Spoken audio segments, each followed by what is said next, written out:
Assalamualaikum warahmatullahi wabarakatuh. Perkenalkan, saya Dwi Putri Nurhayati Sakti SPDGR, Guru Bimbingan Konseling di SMP Negeri 1 Boowai Satap, calon guru penggerak Angkatan 9 dari Kabupaten Nagekeo, Provinsi Nusa Tenggara Timur.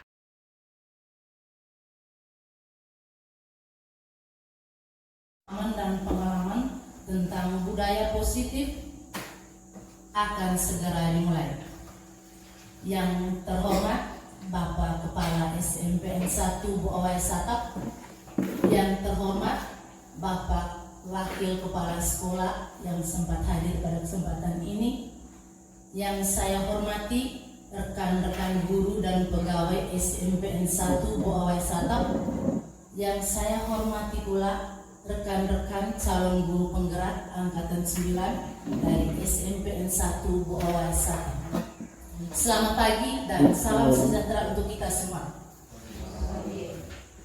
Baik, pada tempat yang pertama, sebagai insan yang beriman, patutlah kita mengaturkan puji dan syukur kehadirat Tuhan yang Maha Pengasih dan Penyayang, karena atas penyertaan, bimbingan serta penyelenggaraannya, maka pada pagi yang indah dan ceria ini, kita semua dapat berkumpul bersama di tempat ini guna melaksanakan kegiatan diseminasi atau sosialisasi tentang budaya positif dalam keadaan sehat walafiat.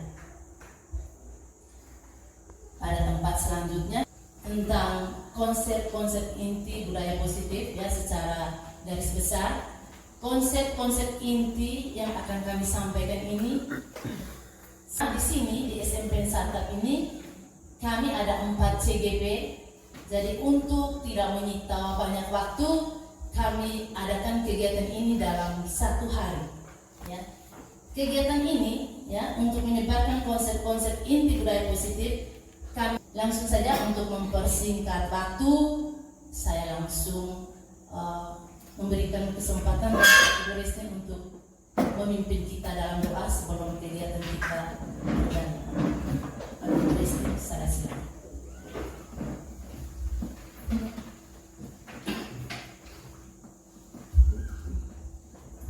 Terima kasih atas kesempatan yang diberikan kepada saya. Saya mengajak kita semua untuk berdoa. Bagi yang beragama Katolik, ikuti yang saya pimpin. Dalam nama Bapa, Allah Bapa dalam surga, puji dan syukur kami haturkan kehadirat-Mu atas anugerah berkat perlindungan-Mu. Dari malam tadi hingga pagi ini, kami boleh berkumpul di tempat ini untuk melaksanakan kegiatan kami. Kami mohon, ya Bapa, pimpinlah hati pikiran kami, agar kami boleh menjalankan segala kegiatan kami hari ini dari awal dan berakhir dengan baik. Nama-Mu yang kudus tetap kami puji, kini dan sepanjang masa. Dalam nama Bapa. Baik, terima kasih untuk Ibu Resti yang telah memimpin kita dalam doa. Selanjutnya kita ice breaking dulu.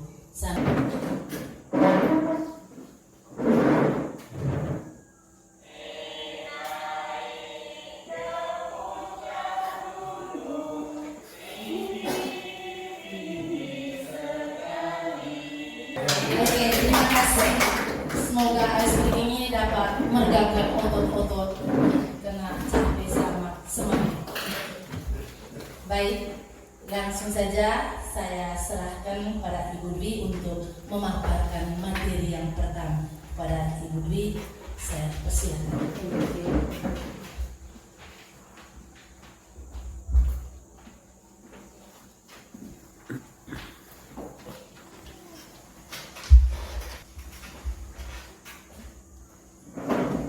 Baik, terima kasih atas kesempatannya.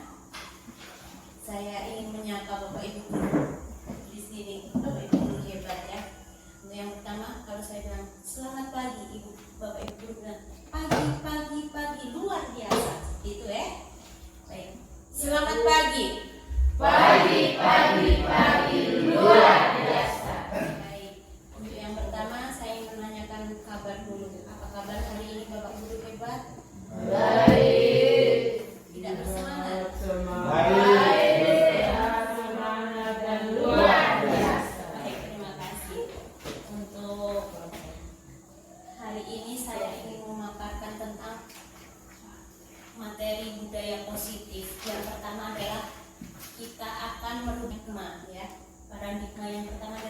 pembelajaran dengan paradigma baru. Di sini pembelajaran dengan paradigma baru merupakan pembelajaran yang dirancang berdasarkan prinsip pembelajaran berdifferensiasi sehingga para peserta didik belajar sesuai dengan kebutuhannya berdasarkan tahap perkembangan sesuai teori psikologi modern untuk mewujudkan profil belajar Pancasila. Kemudian selanjutnya kita akan mengubah miskonsepsi tentang teori kontrol. Yang tadinya ini adalah ilustrasinya ya Bapak Ibu guru, dia ilustrasi dengan anak-anak di bawah dengan tali. Kita sebagai seorang guru yang paradigma lama, kita hanya bisa mengontrol anak. Contohnya, guru mengontrol murid dari ilustrasi bahwa orang dewasa berhak memaksa. Kita kadang memaksa anak-anak ya, kau harus begitu, kau harus begini, sedangkan kita sendiri pun itu mungkin ada luka di masa lalu. Kita nanti akan belajar ilustrasi bahwa semua penguatan positif itu efektif dan bermanfaat. Kadang kita melakukan, kau tidak apa-apa, kita baik-baik saja, tapi sebenarnya itu tuh juga tidak bagus untuk anak. Kadang kita memuji berlebihan pun tidak bagus, memberikan penghargaan yang berlebihan pun tidak bagus, tidak baik. Dan di sini ada lagi ilustrasi bahwa kritikan membuat rasa bersalah maupun mampu menguatkan karakter. Itu adalah salah. Kadang kita mengkritik, kalian nih anak-anak nih udah otak lemah. Nah, yang begitu kritikan pedas itu ternyata tidak ada membantu di situ. Di sini ada merubah paradigma stimulus dan respon dengan pendekatan teori kontrol. Teori kontrolnya ya. Stimulus responnya, realitasnya kebutuhan kita sama, padahal di kontrol kita tuh berbeda. Kadang kita menganggap anak kita itu sama sesuai dengan pemikiran kita, padahal tidak ya. Kemudian semua orang melihat hal yang sama, setiap orang memiliki gambaran berbeda. Karena setiap orang tuh mempunyai keunikannya, kita tidak bisa memukul anak tuh sama. Anak itu dilahirkan secara unik sesuai dengan kodrat alam dan kodrat zamannya. Jadi kita tidak bisa. Biasa kita, zaman dulu tuh ibu tuh begini. Itu zaman kita, tapi untuk zaman yang sudah generasi Z ini tidak bisa. Karena zaman semakin berkembang dengan segala sesuatunya. Kemudian kita mencoba mengubah orang agar berpandangan sama dengan kita. Ini sering toh kita punya pandangan, kadang kita membuat orang harus sama dengan pemikiran kita, padahal kadang ada ide-ide dari orang-orang di sekitar kita tuh yang luar biasa juga tuh. Kadang kita tidak mau menerima juga. Termasuk saya juga kadang dulu sebelum saya belajar di IAIA, ternyata benarlah dengan Bapak Ibu guru kalau ikut penggerak memang banyak materi yang didapatkan dan termasuk perubahan pemikirannya. Jadi Bapak Ibu guru hebat di sini silahkan untuk tetap ikut. Kemudian di sini ada perilaku buruk melihat sebagai suatu kesalahan. Kadang kita lihat anak kita saja melihat kesalahannya, tapi tidak pernah melihat kelebihannya. Contohnya anak tidak datang ke sekolah, itu pasti ada alasannya kenapa. Nah, kita nanti akan belajar dengan Bapak Guru hebat CTP yang lain dengan pemaparannya. Orang lain bisa mengontrol saya, padahal yang mengontrol diri adalah kita, bukan orang lain. Kemudian itu yang di teori kontrol, saya bisa mengontrol orang lain, padahal tidak semua orang bisa mengontrol kita. Karena dunia itu luas dan kita tidak bisa menggenggam dunia itu untuk di bawah kaki kita semua. Jadi Anda tidak bisa mengontrol orang lain sesuai dengan keinginan kita, termasuk anak-anak kita. Kita tidak bisa mengontrol mereka sesuai keinginan kita. Kemudian pemaksaan adanya ada pada saat rujukan gagal. Kamu tidak apa-apa ya, kita harus ini. Nah, memaksa dia padahal dia sudah down. Contoh kecilnya kayak kemarin ya, kita sore kemarin tuh, Aklin, dia sudah benar-benar sudah tertekan tuh. Tapi kita masih tetap memaksa dia, tidak bisa. Dia dia untuk berpikir mau ini. Kadang anak tuh takut untuk mengutarakan takut dengan bapak ibu guru tuh. Jadi nanti kita akan belajar di situ. Kemudian kolaborasi dan konsekuensi ciptaan adat pilihan baru. Kita adalah ada itu. Model berpikir menang dan kalah. Nah, kita berharap menang dan kalah. Padahal jangan dulu model berpikir menang-menangan. Itu juga tidak bisa ya. Di sini ada disiplin positif akan dipaparkan dengan Ibu Restin.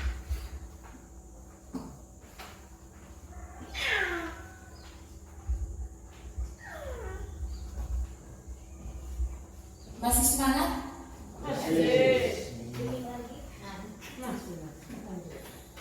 Baik, terima kasih. Saya akan memaparkan materi mengenai disiplin positif. Nah, disiplin positif berasal dari kata disiplina yang artinya belajar.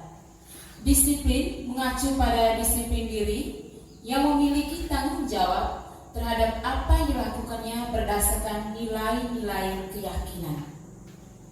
Nah, disiplin positif merupakan salah satu cara penerapan disiplin yang bertujuan untuk menumbuhkan kesadaran serta memperdayakan peserta didik tanpa imbalan, penghargaan atau reward, ancaman atau hukuman.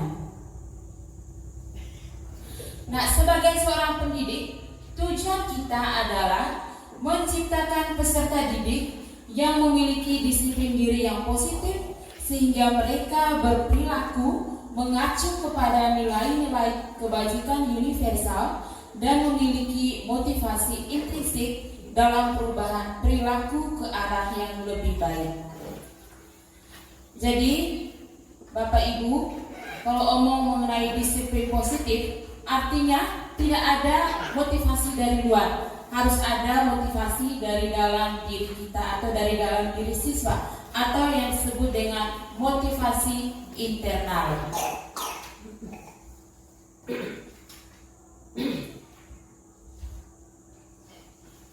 Ibu Eci untuk melanjutkan.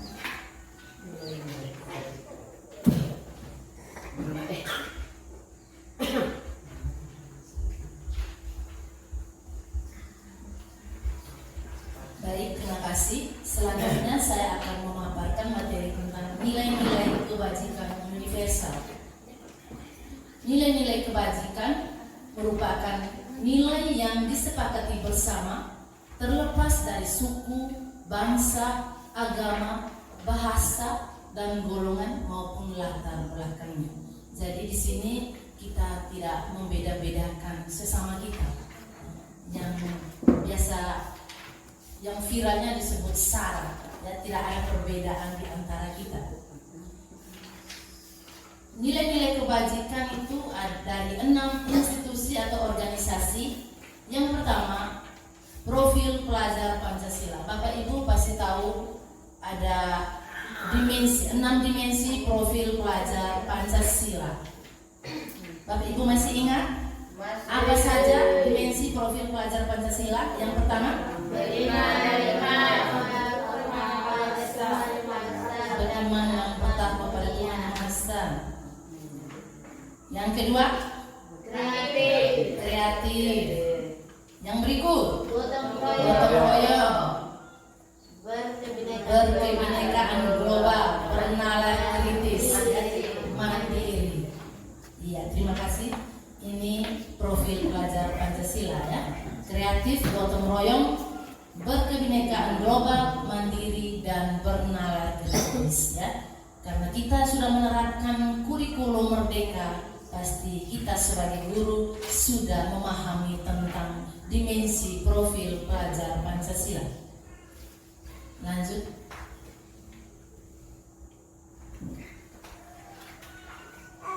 Yang berikut, primary years program, ya. Sikap murid diantaranya, ya, ini yang termasuk nilai-nilai kebajikan, ya, yaitu toleransi, rasa hormat, integritas, mandiri, menghargai, antusias, empati, keingintahuan, kreativitas, kerjasama, percaya diri, dan komitmen. Ya, itu termasuk nilai-nilai kebajikan yang harus dimiliki oleh siswa. Kita guru juga tentu memiliki nilai-nilai kebajikan. Berikut ada 9 pilar karakter. Ya. Yang pertama, cinta Tuhan dan segenap ciptaannya. Yang kedua, kemandirian dan tanggung jawab. Yang berikut, kejujuran atau amanah atau diplomatis, hormat dan santun, dermawan, suka menolong dan gotong royong, percaya diri, kreatif dan bekerja keras, kepemimpinan dan keadilan, baik dan rendah hati, toleransi, kedamaian dan kesatuan. Ya, Bapak Ibu, 9 pilar ini harus dimiliki oleh kita, ya, berawal dari nilai-nilai kebajikan. Sebagai guru, ketika kita menerapkan pembelajaran terhadap siswa, ingat, ya, selain posisi kontrol kita sebagai guru, kita harus ingat nilai-nilai kebajikan yang harus kita miliki. Tentu Bapak Ibu sudah memilikinya. Yang berikut, keterampilan hidup, ya. Antara lain dapat dipercaya, lurus hati, pendengar yang aktif, tidak merendahkan orang lain, memberikan yang terbaik dari diri. Ya, ini sudah dimiliki oleh kita. Ya, tidak ada Bapak Ibu di sini yang suka merendahkan atau tidak menghargai kelebihan dan kekurangan orang lain. Jadi kita menerima kekurangan dan kelebihan orang lain. Kemudian memiliki hati yang tulus, yang ikhlas, ya, saling berbagi dengan yang terbaik dari dalam diri kita. Petunjuk hidup, peduli, penalaran, bekerja sama, keberanian, keingintahuan, usaha, keluasan atau fleksibilitas, berorganisasi, kesabaran, keteguhan hati, kehormatan, memiliki rasa humor, berinisiatif, integritas, pemecahan masalah, sumber pengetahuan, tanggung jawab, dan persahabatan. Ini sudah kita terapkan selama ini. Apalagi kita memiliki kepala sekolah yang humoris, ya, salah satunya itu humoris. Jadi harus dimiliki oleh kita supaya jangan terlalu tegang. Yang berikut ada the 7 essential virtues. Ini bahasa Inggris. Yang pertama, empati, suara hati, kontrol diri, rasa hormat, kebaikan, toleransi, dan keadilan. Lanjut.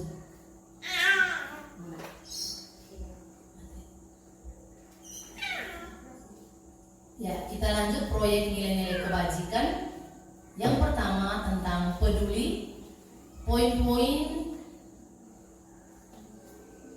ya, peduli, keterus-terangan, kebersihan, komitmen, belas kasih, percaya diri, bertujuan, tenggang rasa, dan gotong royong, rajin, keberanian, santun, kreatif, semangat, dermawan, kejujuran, harga diri, rendah hati.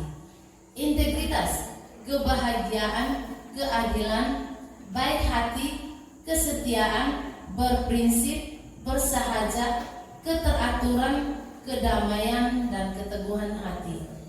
Yang berikut rasa hormat, tanggung jawab, pengabdian, bijaksana, bersyukur, toleransi, percaya, lurus hati, ketegasan, pengertian. Begitu banyak nilai-nilai kebajikan yang ditampilkan ini, ya, setidaknya kita memiliki 10 di antara itu, ya, supaya budaya positif di sekolah ini bisa berjalan dengan baik. Terima kasih. Selanjutnya saya serahkan pada Ibu Dwi untuk memaparkan materi tentang kebutuhan dasar manusia.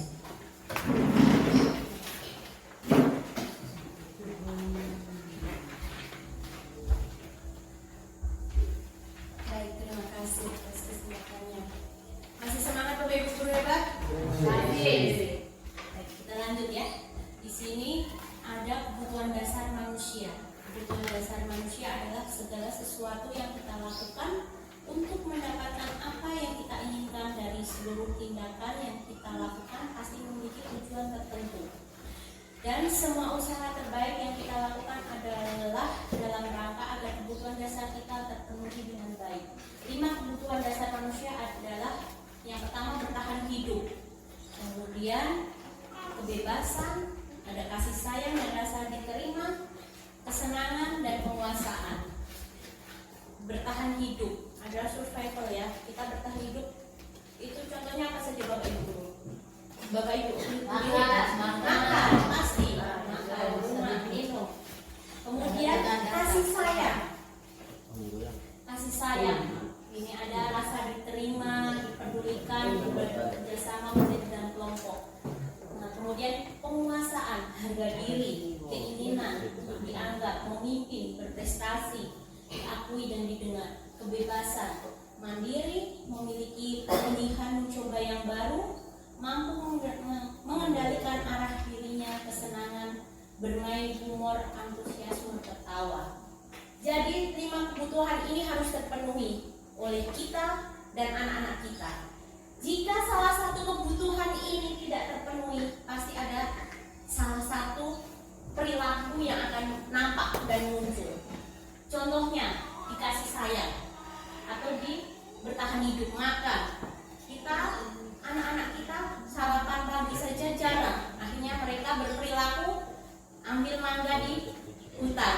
Itu adalah salah satu bertahan hidup mereka, kebutuhannya tidak terpenuhi. Kasih sayang, contohnya mereka buat aneh-aneh yang kita sering lihat anak-anak itu kan aneh-aneh tuh. Nah, berarti kebutuhan kasih sayang mereka tidak terpenuhi. Mereka merasa nyaman melihat Bapak Ibu guru dan membuat tingkah laku yang aneh-aneh itu karena merasa ingin diterima, diperdulikan, seperti itu. Kemudian kalau dihargai, kadang anak kita juga ingin dihargai, termasuk kita pun punya keinginan dihargai juga ada toh. Jadi anak-anak kita juga mau kebebasan juga, seperti itu. Kesenangan. Jadi 5 kebutuhan dasar ini adalah yang akan membentuk perilaku manusia. Jika 5 kebutuhan dasar ini tidak terpenuhi, maka akan terbentuk perilaku yang negatif. Dan di sini ada motivasi perilaku manusia. Motivasi intrinsik itu untuk menjadi orang yang mereka inginkan dan menghargai diri dengan nilai kebajikan yang mereka percaya. Sedangkan motivasi ekstrinsiknya untuk menghindari ketidaknyamanan atau hukuman. Kemudian untuk mendapatkan imbalan penghargaan dari orang lain. Jadi motivasi intrinsik itu mereka mau misalnya membawa jerigen itu sebenarnya bukan kesadaran mereka dengan berisi air, tapi untuk menghindari ketidaknyamanan atau hukuman. Kemudian mereka ketika membawa jerigen ingin dihargai atau mendapatkan sebuah imbalan. Ternyata kamu nih, nah kita membentuk penghargaan kan tidak harus memberikan barang, bisa berupa pujian pun itu adalah sebuah penghargaan.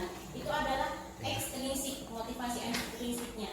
Dengan intrinsiknya itu untuk menjadi orang yang mereka inginkan dan menghargai dengan nilai kebajikan yang mereka percaya. Kita akan memunculkan motivasi intrinsik ini. Sebenarnya dengan motivasi perilaku manusia itu, budaya positif, kita akan memunculkan motivasi intrinsiknya dulu. Nah, di sini adalah hukuman penghargaan restitusi. Di sini ada hukuman, contoh hukuman. Tidak terencana dan tiba-tiba. Bapak Ibu guru kalau menghukum anak-anak kan tidak terencana. Oh, saya misalnya mau berencana dari rumah saya sebentar mau hukum anak-anak, tidak mungkin. Pasti spontan dengan perilaku yang tiba-tiba saja. Kemudian peserta didik tidak tahu apa yang akan terjadi dan dilibatkan. Mereka juga tidak tahu. Nanti saya di sekolah mau dihukum apa? Nah, pasti mereka juga tidak tahu. Oh, masih cuma kena pukul ya, gitu. Bersifat satu arah. Itu bersifat satu arah di sini maksudnya kita sendiri. Anak tidak dilibatkan, tidak ada feedbacknya, tidak ada timbal baliknya. Kemudian berupa hukuman fisik dan psikis.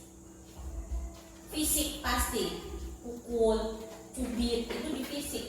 Tapi kalau psikis, kita punya omongan, kita punya perkataan, bertutur kata pada anak, itu secara tidak langsung pun akan melukai anak kita.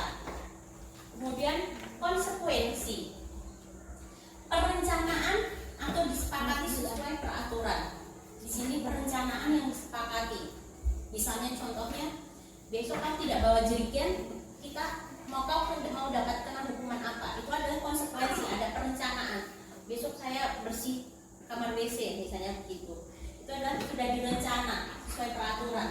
Atau kita sudah membuat peraturan-peraturan itu sesuai dengan peraturan atau keyakinan yang sudah dibuat, seperti itu ya. Murid tetap dibuat tidak nyaman. Biarpun beda dengan hukuman, konsekuensi juga dibuat tidak nyaman. Karena dia juga terpaksa, bukan yang benar-benar dari dalam diri. Kemudian sikap guru selalu memonitor peserta didik. Jadi dicek, sudah kerja belum? Nah, dicek seperti itu. Itu adalah memonitor. Sedangkan restitusi, ini adalah yang proses menciptakan kondisi bagi peserta didik untuk memperbaiki kesalahan. Kita akan memperbaiki kesalahannya, bukan menghakimi mereka dengan hukuman atau konsekuensi. Kita tidak akan memberikan itu. Kemudian proses kolaborasi yang mengajarkan peserta didik untuk mencari solusi sendiri. Mencari solusi sendiri. Bukan kita yang memberikan solusi, tapi peserta didik diajar atau dituntun. Kita menuntut peserta didik itu untuk mencari solusi-solusi menurut dia yang bisa dia lakukan, dia jalankan, seperti itu. Dan untuk selanjutnya, untuk 5 posisi kontrol guru akan dipaparkan oleh rekan saya, Ibu Betty.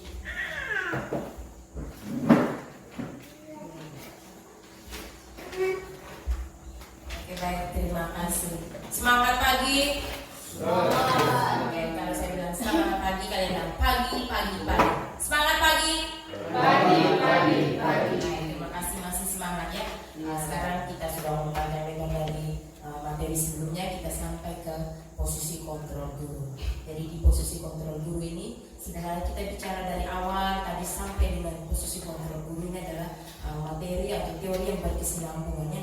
Dari kita memahami tentang paradigma baru, kita lanjut dengan memahami tentang disiplin yang harus dimiliki di sekolah ini untuk kita guru dan siswa. Kemudian dilanjutkan lagi dengan bagaimana kita mengenal nilai-nilai kebajikan moral yang harus terjadi pada saat pembelajaran dari awal siswa datang sampai dengan pulang, bahkan dia bawa nilai kebajikan itu yang diterapkan di rumah maupun di lingkungan masyarakat. Kemudian dilanjutkan dengan bentuk motivasi penghargaan yang harus dimiliki oleh siswa, itu motivasi dari dalam ya. Bagaimana itu kita Bapak Ibu guru bekerja sama dengan menumbuhkan motivasi anak itu dari dalam. Kemudian kita lanjut ke posisi kontrol guru, ini adalah peran kita. Jadi peran kita setiap kali kita datang sekolah, kita mengambil 5 peran ini. Mungkin Bapak Mama, Bapak Ibu sekalian, kita pasti pernah berada di setiap posisi ini. Seperti apa tuh, mari kita lihat. Yang pertama itu adalah posisi penghukum. Yang paling keren buat kita ya. Penghukum itu seperti apa? Penghukum adalah anak kita kalau datang terlambat berlutut. Kita merasa ini yang baik karena kita sudah hukum, dia melakukan kesalahan. Itu adalah posisi penghukum. Nah, seorang penghukum bisa menggunakan hukuman fisik maupun verbal. Orang-orang yang menjalankan posisi penghukum itu mengatakan bahwa sekolah itu memerlukan sistem atau hal yang dapat lebih menekan murid-murid lebih dalam lagi. Bagi guru-guru yang menerapkan posisi penghukum itu sering berkata seperti apa? Patuhi aturan saya atau awas, seperti mengancam. Kemudian kamu ini selalu saja salah. Atau kita sering mengatakan pasti selalu yang terakhir selesai. Jadi kalau setiap kita di kelas pasti pernah menggunakan posisi kontrol seperti ini. Guru seperti ini senantiasa percaya ada satu pembelajaran bisa berhasil jika kita mungkin menghukum dia. Penghukum itu sering menggunakan nada yang tinggi, bahasa tubuh serta mata yang melotot agar siswa ini takut. Kita sering menanyakan kepada diri, coba kita berefleksi bagaimana perasaan anak-anak kita ketika kita pada saat murid datang terlambat, kita saat marah atau mungkin kita pukul di kaki atau mungkin kita kasih hukuman lain, seperti apa kita mungkin hasilnya kemungkinan murid pasti marah tapi dia tidak berani karena kita guru, atau mungkin dia ada mendendam dengan guru yang memberikan hukuman sehingga dia bisa bersifat agresif. Bisa jadi sesudah kembali duduk kita mungkin hukum dia akan mencoret-coret buku atau meja tulisnya, mungkin dia bisa melakukan hal yang lebih buruk lagi. Sepulang sekolah mungkin dia bisa lempar, dia punya guru lempar mungkin motor atau mobil bapak ibu guru. Jadi mungkin sebenarnya anak itu ada terluka ya ketika kita menjadi guru yang penghukum. Bagaimana kita lihat lagi posisi kontrol guru yang kedua, yaitu membuat merasa bersalah. Ya, membuat merasa bersalah itu guru yang sering menggunakan kata-kata. Seperti posisi ini guru bersuara lebih lembut, akan menggunakan keheningan yang membuat orang akan merasa tidak nyaman, bersalah atau rendah diri. Kata-kata yang keluar itu lembut, tetapi itu menyayat hati. Ya, mungkin kita pernah seperti di posisi ini. Ibu sangat kecewa sekali dengan kamu. Jadi kita buat anak itu merasa bersalah dengan kesalahan yang dibuat. Berapa kali bapak harus memberitahu kamu ya? Jadi kita membuat anak harus memiliki rasa bersalah, itu berarti kita di posisi ini. Gimana coba? Jadi kita kemudian hasilnya itu seperti apa jika siswa sudah berada pada posisi yang kita buat dia bersalah, maka hasilnya murid akan merasa bersalah. Itu kita senang jika dia merasa bersalah ya, bersalah dan telah mengecewakan bapak ibu gurunya. Murid akan merasa menjadi orang yang gagal. Kita senang kalau dia gagal seperti itu ya. Dia sudah diam, kita sudah marah-marah, berarti baik, dia sudah mengerti yang kita mau. Sebetulnya ini lebih berbahaya. Justru ini sikap yang berbahaya kalau kita buat anak seperti itu ya.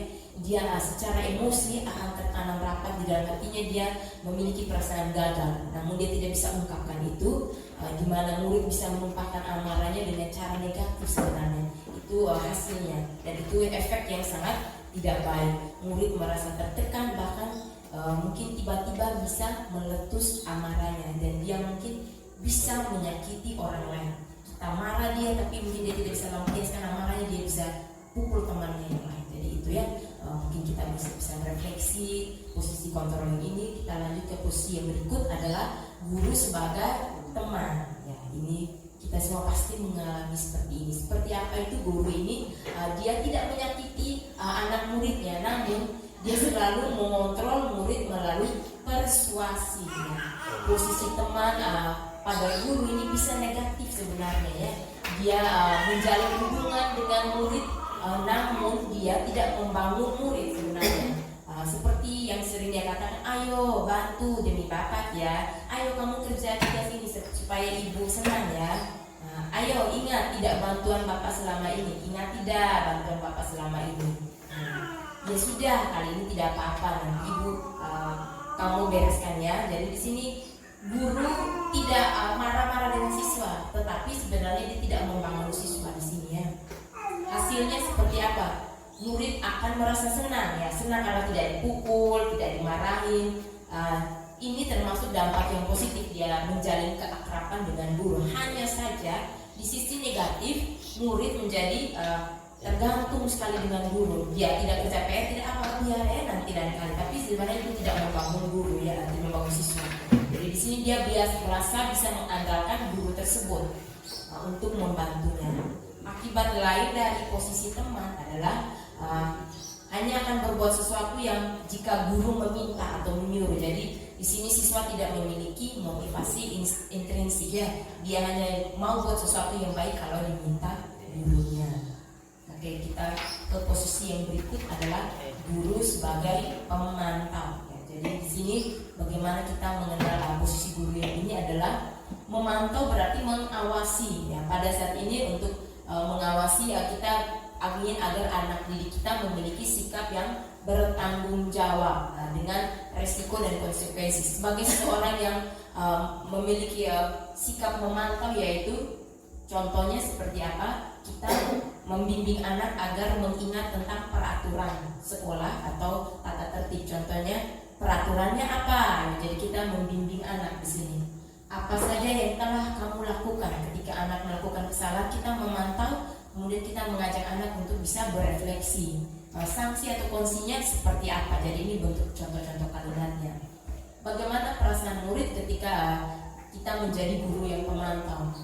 Murid memahami konsekuensi yang harus dijalankan karena telah melanggar salah satu peraturan sekolah. Jadi di sini kita bersifat memantau, kita tidak memberi hukuman, tapi kita mengarahkan atau membimbing anak. Murid tidak merasa berbuat salah, namun dia tidak nyaman ketika tinggal di kelas atau istirahat mengerjakan tugas. Kita mengajak anak untuk melihat kembali kesalahannya. Kemudian di sini anak harus belajar untuk bertanggung jawab atas kesalahannya, seperti itu. Kemudian kita berada di posisi manajer, ya ini jadi posisi pada level yang paling atas. Guru sebagai manajer, yaitu guru mempersilakan murid untuk mempertanggungjawabkan perilakunya. Bahkan kita mengajar anak untuk mencari solusi atas permasalahannya. Jadi ini adalah posisi guru yang sangat diharapkan oleh budaya positif agar kita semua bisa mengambil peran guru sebagai manajer, yaitu bagaimana, seperti apa contoh kalimatnya. Apa yang kita yakini, jadi kita mengajar anak untuk mengingat kembali keyakinan atau nilai-nilai kebajikan yang seharusnya dia lakukan namun dilupakan. Apakah kamu meyakininya? Kita mengajak anak untuk berefleksi, dan jika kamu meyakininya, apakah kamu bersedia memperbaikinya? Dan jika kamu memperbaiki ini menunjukkan apa tentang kamu. Jadi kita mengajar anak untuk dia merefleksikan dirinya, dia mencari masalah, dan bahkan dia bisa menemukan solusinya. Oke, apa hasil yang bisa diharapkan ketika siswa kita menjadi guru posisi manajer? Nah, jadi ini adalah contoh kasusnya. Kasus misalnya di sini ada guru dengan Adi.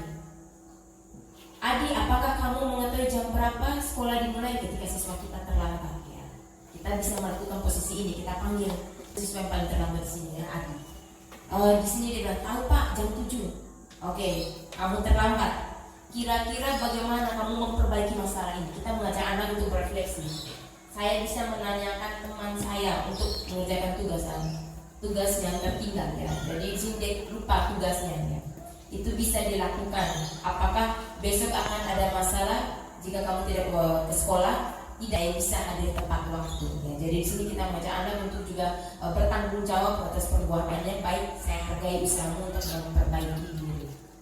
Jadi di sini kita mengajak anak untuk menemukan solusi sendiri atas kesalahannya. Oke, jadi sepanjang ini kita sangat mengharapkan agar kita menjadi guru pada posisi manajer. Ya, di sini lagi kita lihat murid sudah mengetahui adanya suatu masalah. Jadi di sini kita mengajak anak untuk mengenal masalah, dan ketika masalah itu terjadi, guru bisa mengambil posisi pemantau untuk melihat konsekuensi dan peraturannya. Namun pada posisi manajer, guru akan mengembalikan tanggung jawab pada murid untuk mencari jalan keluar permasalahannya, namun dengan bimbingan guru. Jadi kita sangat diharapkan untuk berada pada posisi 4 dan 5. Guru sebagai pemantau mengajar anak untuk melihat permasalahannya, dan guru sebagai manajer kita mengajar anak untuk merefleksi kesalahannya dan melihat apa yang bisa diperbaikinya. Contoh penerapan 5 posisi kontrol guru pada kasus siswa tidak memakai atribut lengkap. Kita melihat bagaimana kita bisa menerapkan ini jika ada kasus siswa kita yang tidak memakai atribut lengkap. Sebagai teman, contohnya kita panggil anak kita mungkin sering bicara seperti ini. Ayo dong ikuti aturan sekolah, tolong bantu ibu atau bapak ya, sekali ini saja ya. Ya sudah, tidak apa-apa, lain kali jangan sampai berbuat seperti ini lagi. Kalau kita berada di posisi teman. Bagaimana kalau kita berada di posisi pemantau? Oke? Kita panggil dia, kemudian kita tanya, kamu sudah melanggar peraturan sekolah, kamu tahu konsekuensinya? Setelah upacara, kamu akan beli atribut di koperasi dan jangan diulangi lagi. Jadi di sini kita mengajar anak untuk melihat kesalahan, dan kita mengajar anak untuk konsekuensinya, dia tahu apa.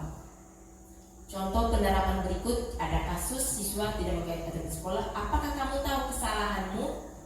Kira-kira bagaimana kamu memperbaiki kesalahanmu? Ini sebagai manajer. Jadi kita mengajak anak untuk melihat kesalahannya. Kemudian kita ajak dia untuk mencari solusi atas masalahnya. Jadi kami sangat mengharapkan agar kita semua di sini mengambil posisi pemantau dan manajer ketika siswa melakukan kesalahan. Posisi kontrol apakah aku? Ya, mari semua Bapak Ibu kita bisa berefleksi, kita sekarang atau lebih sering pada posisi kontrol apa? Saya kecewa sekali dengan kamu, kira-kira ini kita berada pada posisi apa kalau kita sudah sering bicara ini seperti ini? Saya kecewa sekali dengan kamu, ini kita berada di posisi apa? Membuat merasa bersalah. Oke. Kamu tidak pernah benar melakukannya, sebenarnya kamu tidak ingin melakukannya. Itu pada posisi apa Bapak Ibu? Salah. Apa rencanamu untuk menyelesaikan masalah ini? Coba. Sebagai manajer ya. Jadi ini yang harus sering kita tekankan ya. Ayolah lakukan demi Bapak Ibu ya. Ini posisi apa? Aman ya. Jadi yang harus kita lakukan adalah kamu tidak pernah mendapatkan nilai jika tidak mengerjakan tugas ini. Posisi apa ya? Penghukum. Kamu tidak pernah mendapatkan nilai jika tidak mengerjakan tugas. Penghukumnya. Jadi ini contoh-contoh kalimat yang sering mungkin pernah kita ucapkan di kelas, namun kita sekarang sudah mengenal posisi kontrol. Kita mungkin mulai mengurangi ya, pelan-pelan menuju posisi manajer. Oke? Jadi sekian dari saya terkait posisi kontrol guru. Kita akan lanjutkan dengan keyakinan kelas yang akan dilanjutkan oleh Ibu. Terima kasih.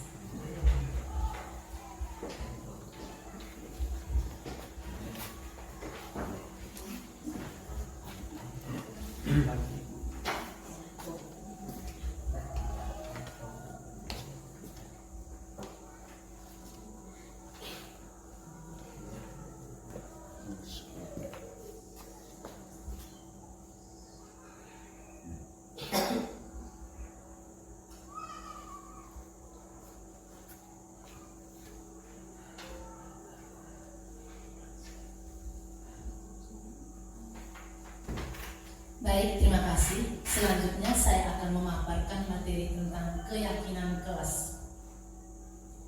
Keyakinan kelas adalah nilai-nilai kebajikan universal yang diyakini oleh warga kelas untuk menumbuhkan motivasi internal dan budaya positif di kelas.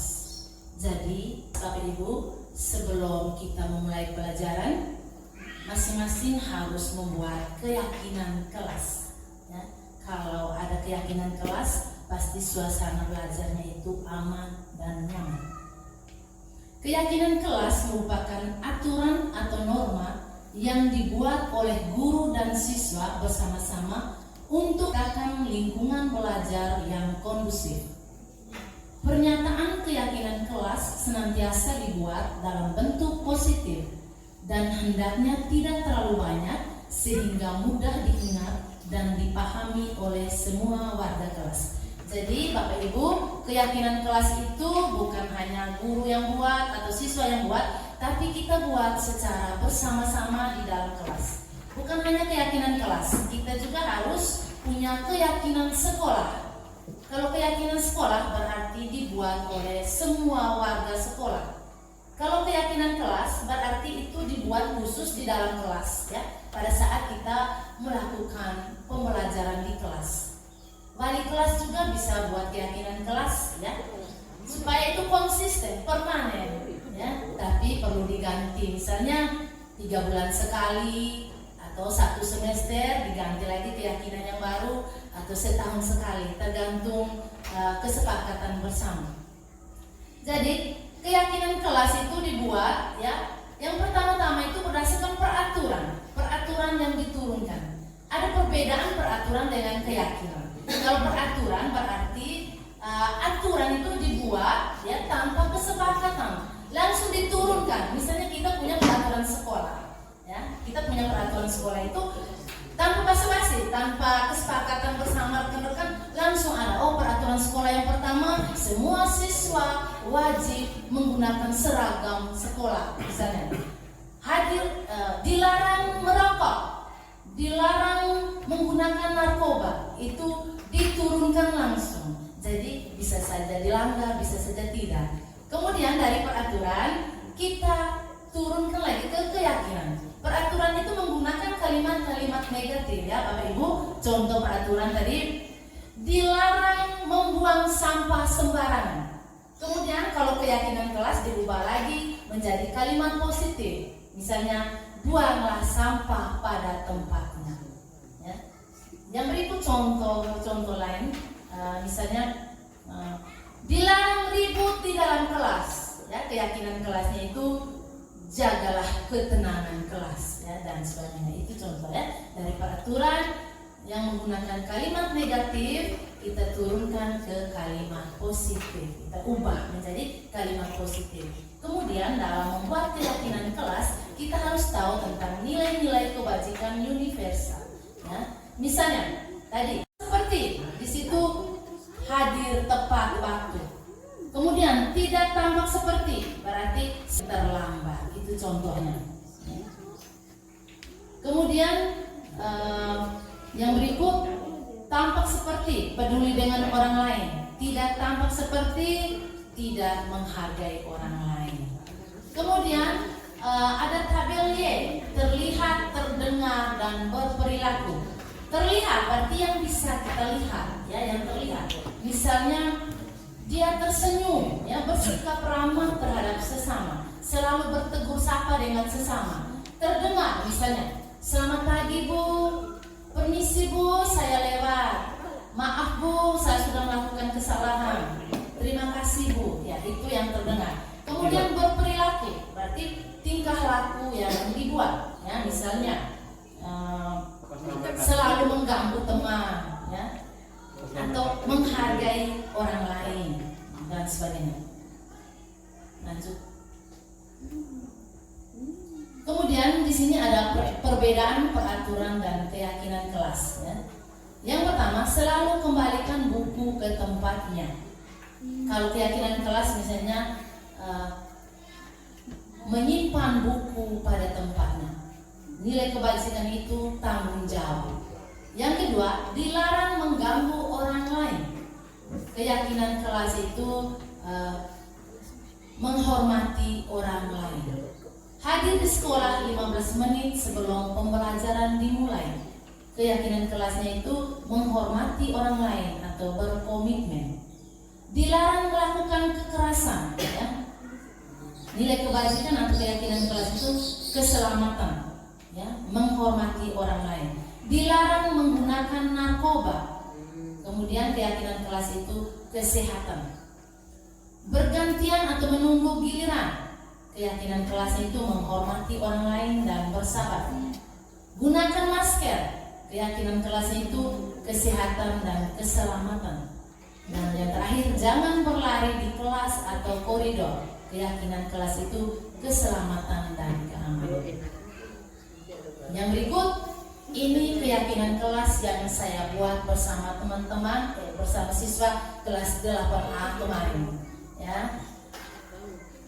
Minta izin Ibu Wali kelas, ya, seharusnya keyakinan kelas ini dibuat oleh Ibu Wali bersama siswanya, tapi kemarin saya mencoba membuat keyakinan kelas bersama siswa kelas 8A. Yang pertama, ya, keyakinan kelas itu ada tahap-tahap. Kemarin yang pertama mereka buat peraturan kelas, kemudian merubah peraturan dari kalimat negatif itu menjadi kalimat positif. Juga mereka buat tentang nilai-nilai kebajikan, dan yang terakhir tabel P dan tabel Y. Dari kesepakatan bersama dihasilkan 10 keyakinan kelas untuk kelas 8A. Yang pertama, datang tepat waktu. Yang kedua, berdoa sebelum dan sesudah melaksanakan pembelajaran. Yang ketiga, membuang sampah pada tempatnya. 4. Menyimpan buku-buku pelajaran pada tempatnya. 5. Merawat dinding kelas dengan baik. 6. Bersikap jujur dan terbuka. 7. Menjaga ketertiban atau ketenangan kelas. 8. Saling menghormati dan menghargai. 9, saling memaafkan. Dan yang ke-10, menggunakan bahasa Indonesia secara baik di dalam kelas. Ini keyakinan kelas yang sudah dihasilkan kemarin. Dan keyakinan kelas ini harus dijalankan, tidak boleh dilanggar. Dan keyakinan kelas yang sudah dibuat sudah dipajangkan di dinding. Jadi Bapak Ibu kalau masuk kelas, sebelum pelajaran mulai mempersilakan mereka untuk melihat keyakinan kelas yang sudah dipajang. Terima kasih. Tepuk semangat dulu. Tepuk semangat. Semangat.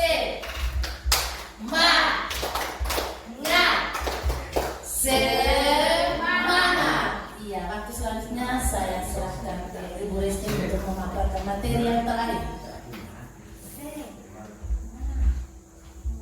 Baik, terima kasih. Sebelumnya kita tepuk semangat. Perhatikan ini tepuk 5 ya. Kiri 2 kali, ke kanan 2 kali, 1 ke atas. Ayo kita mulai. Tepuk 5. Satu di atas, tepuk 2 ke kiri, 2 ke kanan, 1 di atas. Ayo kita mulai. Tepuk 5.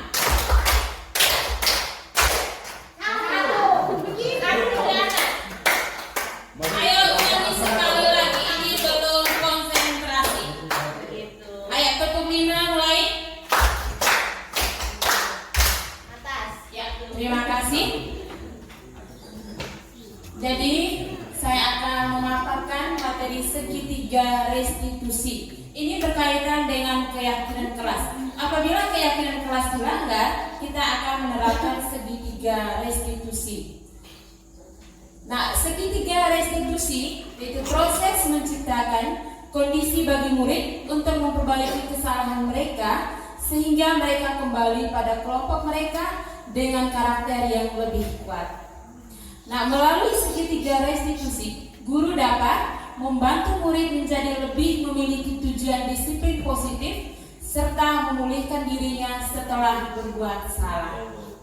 Yang kedua, memberikan penawaran tapi bukan paksaan. Jadi siswa kita diberi mereka untuk mencari solusinya sendiri, bukan kita yang memberikan solusi. Ini kita perhatikan sama-sama. Ini segitiga restitusi. Yang pertama, menstabilkan identitas. Yang kedua, validasi tindakan yang salah. Yang ketiga, menanyakan keyakinan. Ini ada kalimatnya, menstabilkan identitas. Nanti ada kalimat, setiap orang pasti pernah melakukan kesalahan. Atau kamu bukan satu-satunya yang pernah melakukan ini. Kalau yang kedua, validasi tindakan yang salah. Kita akan memunculkan kalimat begini, kamu tentu punya alasan mengapa melakukan itu. Yang kedua, adakah cara yang lebih efektif untuk mendapatkan apa yang kamu butuhkan? Yang ketiga, menanyakan keyakinan. Nah, menanyakan keyakinan ini bisa kita memberikan 2 pertanyaan. Keyakinan kelas apa yang telah kita sepakati? Yang kedua, kamu ingin menjadi orang yang seperti apa?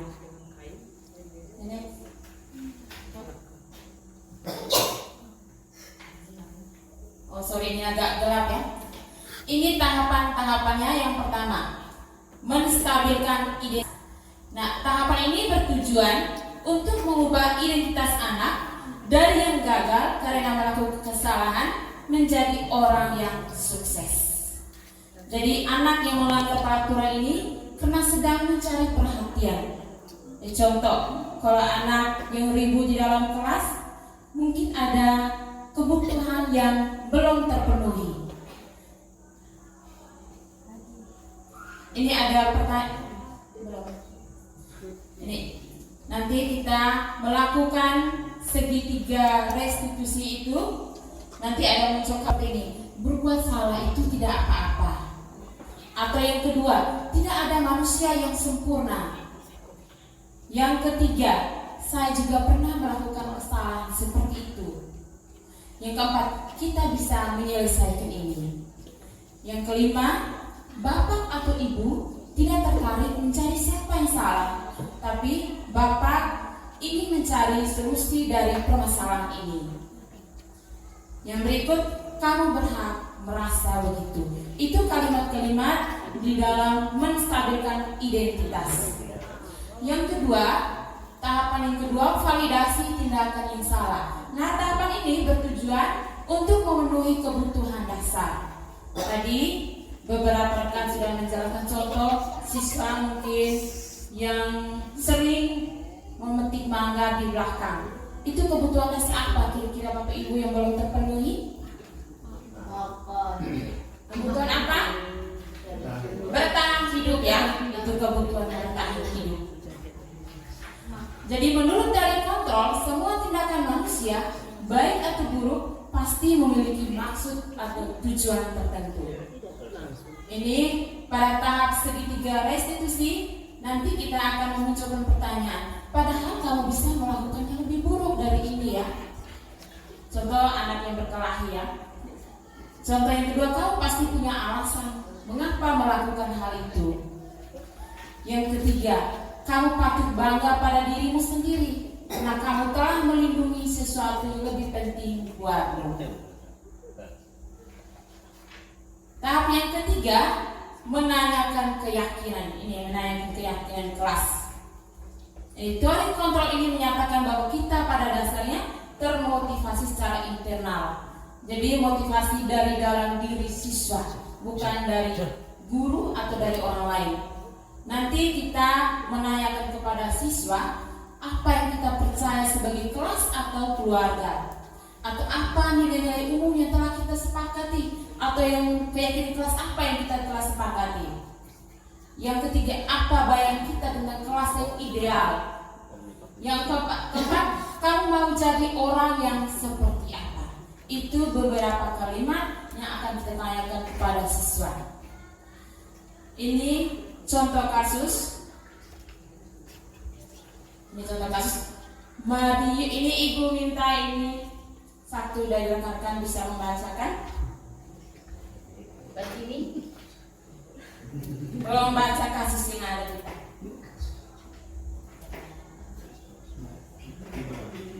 Dari Mario dan Adi merupakan murid kelas 8 di SMP Tunas. Pada jam istirahat makan siang, saat semua anak lain bermain di luar kelas, mereka diajak bicara oleh guru wali kelas mereka, Bapak Joko, di ruang kelas. Pak Joko. Mario, Adi, Bapak tadi dengar laporan dari guru piket di kantin. Sepertinya kalian dalam masalah ya. Ada yang bisa Bapak bantu? Apa yang terjadi? Iya Pak, tadi pada jam istirahat pagi kami main lempar-lemparan makanan di kantin. Tapi tidak sengaja malah melempar kena wajah Ibu Dina, kepala sekolah, ketika beliau sedang berjalan. Kalian main lempar-lemparan makanan di kantin kena wajah Ibu Dina ketika beliau sedang lewat. Iya Pak. Adi, ada informasi yang kamu mau tambahkan? Kami tidak bermaksud melakukannya, tapi kami tidak sengaja. Apakah kalian tahu kalau kalian berada dalam masalah sekarang? Iya. Baiklah. Bapak di sini bukan untuk mencari siapa yang salah. Bapak di sini untuk mencari penyelesaian sama-sama. Berpikir sama-sama tentang apa yang bisa kita lakukan untuk memperbaiki situasi ini. Kalian pasti melakukan itu ada alasannya. Pasti seru ya main lempar-lemparan makanan begitu. Iya Pak. Ya, Bapak bisa melihat kalian merasa senang melakukannya. Tetapi yang kalian lakukan merugikan orang lain, sehingga sekarang kalian dalam masalah. Iya Pak. Sekarang mari kita bicara tentang keyakinan kelas dan keyakinan sekolah kita. Apa yang kita percaya, yang mana yang kalian belum tunjukkan. Kita harus bersikap baik satu sama lain.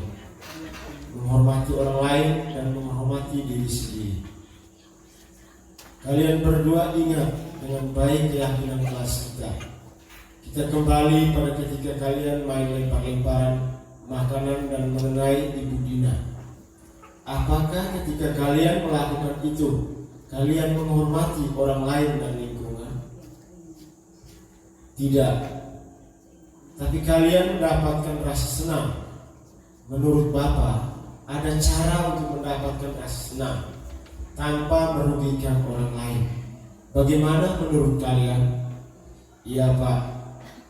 Nah, sekarang mari kita selalu mengindahkan keyakinan kelas kita. Besok kita ke kantin dan kalian bisa berperilaku lebih baik lagi. Ya, terima kasih untuk Pak Jimmy yang sudah bersedia untuk membacakan. Ya, ini contoh kasus dalam penerapan segitiga restitusi. Jadi Bapak Ibu guru, kalau keyakinan kelas kalau dilanggar, maka kita bisa menerapkan segitiga restitusi ini. Waktu kesempatan yang berikut saya berikan kembali ke Ibu Eci.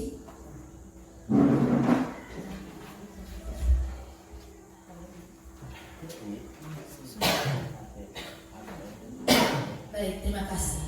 Demikian pemaparan tentang konsep-konsep inti budaya positif yang akan kita terapkan di sekolah.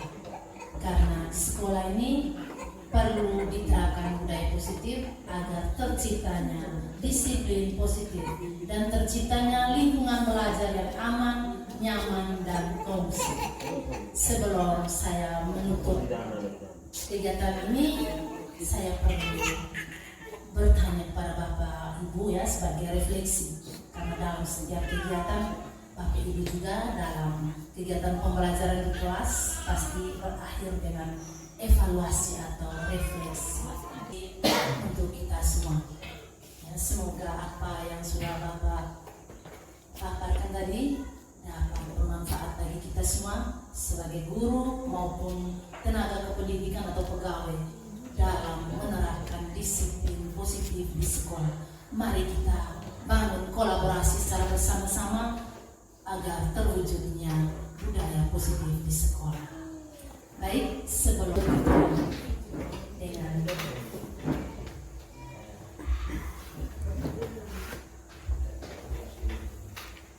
mari kita bisa mengambil posisi duduk saja ya.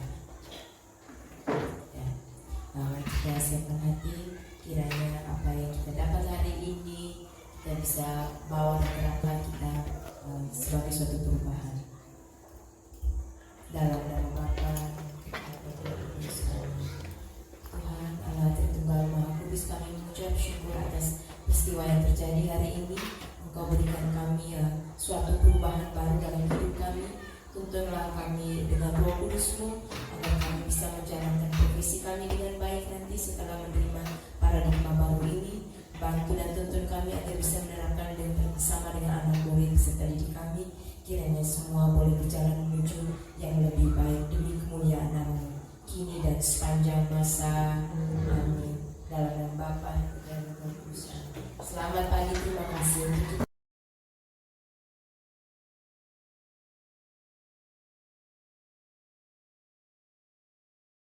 Keyakinan kelas di sini adalah peraturan-peraturan dari kalian masing-masing yang kalian inginkan tuh. Peraturan yang kalian inginkan nanti akan kita ubah ke kalimat-kalimat yang baik atau positif.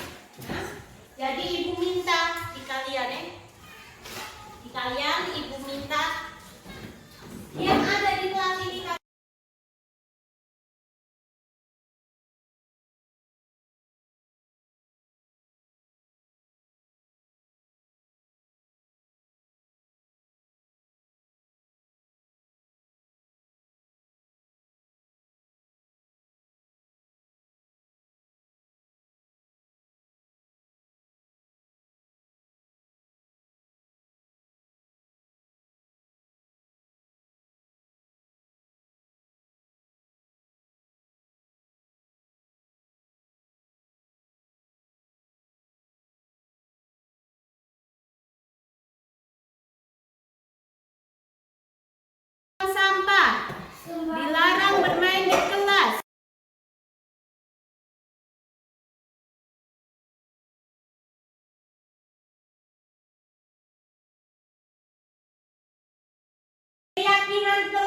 Keyakinan kelas itu adalah peraturan yang dari kalimat negatif diubah ke kalimat positif. Contohnya, tadi ada yang bilang, jangan membuang sampah sembarangan. Bagus tidak kalau didengar? Bagus? Bagus, ada yang bilang tidak. Nah, tapi kita akan mempercantik kalimat itu menjadi dilarang membuang sampah sembarangan. Lebih enak didengar jangan atau dilarang ini. Buanglah sampah pada tempatnya. Lebih enak didengar mana? Buanglah sampah pada tempatnya. Nah, lebih enak di mana? Buanglah sampah pada tempatnya, toh? Kita kan bilang jangan kau buang sampah di ini sembarangan. Nah, kan kata jangan tuh sampai kayak kita, berarti ada tekanan tuh di situ. Buanglah sampah pada tempatnya, tolong buang sampah pada tempatnya. Kan lebih manis, lebih cantik, toh? Seperti itu. Jadi keyakinan kelas yang akan kalian buat itu sesuai dengan kelas 7 ini apa? Yang pertama kalian mau buat apa? Tuliskan. Nah, tapi kalimat jangan dirubah. Ada yang sudah paham? Paham belum? Jangan dilarang itu tidak boleh menuliskan. Jagalah ketertiban di dalam kelas. Setuju tidak? Setuju.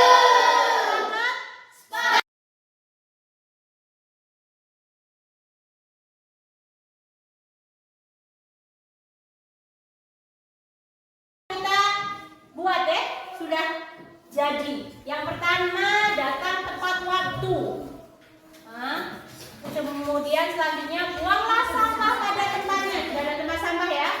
Kemudian jagalah ketertiban di dalam kelas. Berarti tidak boleh bermain di dalam kelas, tidak boleh lari-lari di dalam kelas, tidak boleh baku pindah. Nah, boleh baku ribut. Itu sudah mencakup jagalah ketertiban dalam kelas. Nah, kemudian makanlah pada waktu istirahat. Berarti tidak ada yang bawa jagung goreng, mangga di dalam kelas, makan ketika les. Ya toh? Kemudian jagalah keindahan kelas. Termasuk itu tempelan-tempelan ini tidak boleh rusak. Ini apa yang sudah buat rak buku juga ditata baik-baik karena menjaga keindahan kelas kalian. Ya toh? Kemudian saling menghargai, berarti ketika temanmu berbicara, bapak ibu guru berbicara, kalian tidak boleh ngobrol terus di situ, ya toh? Nggak boleh ngomong sendiri, karena ada di sini keyakinan kelas kalian adalah menghargai. Kemudian bertanggung jawab. Roster tiket sudah ada, ya toh? Buku juga roster sudah ada. Tinggal kau berarti bertanggung jawab bekerja sesuai jadwal tiketnya, sesuai dengan rosternya. Kemudian di sini gotong royong. Gotong royong itu kalian baru membawa kerjasama di situ. Misalnya suruh bawa bambu ya semua bawa. Ada yang susah di sini juga kita bantu. Kemudian di sini tolong menolong juga. Tolong menolong dalam hal kebaikan ya, dengan yang negatif. Kemudian ada berdoa. Jangan lupa berdoa ketika mau pulang, ketika mau masuk kelas ya. Intinya ini ada berdoa. Berarti ini keyakinan kelas 7A sudah sepakat? Sudah. Terima kasih.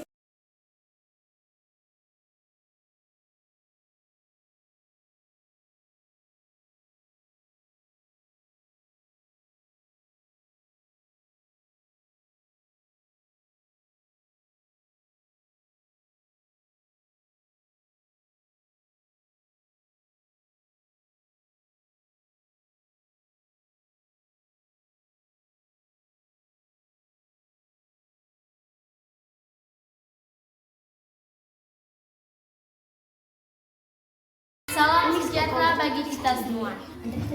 Perkenalkan, nama lengkap saya Grecia Rosita Toi. Biasa dipanggil Tesan. Saya duduk di kelas 7A. Salam sejahtera bagi kita semua. Perkenalkan, nama lengkap saya Maria Melania Denibio. Biasa disapa Melmi. Saya duduk di kelas 7A. Sejahtera bagi kita semua. Perkenalkan, nama lengkap saya Antonius Dego, biasa disapa Onis. Saya duduk di kelas 7A. Sangat senang. Sangat senang dan gembira. Sangat senang.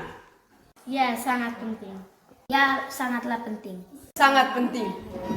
Karena kita dapat membuatnya lebih disiplin lagi. Disiplin dan lebih baik lagi. Bisa disiplin dan lebih baik lagi.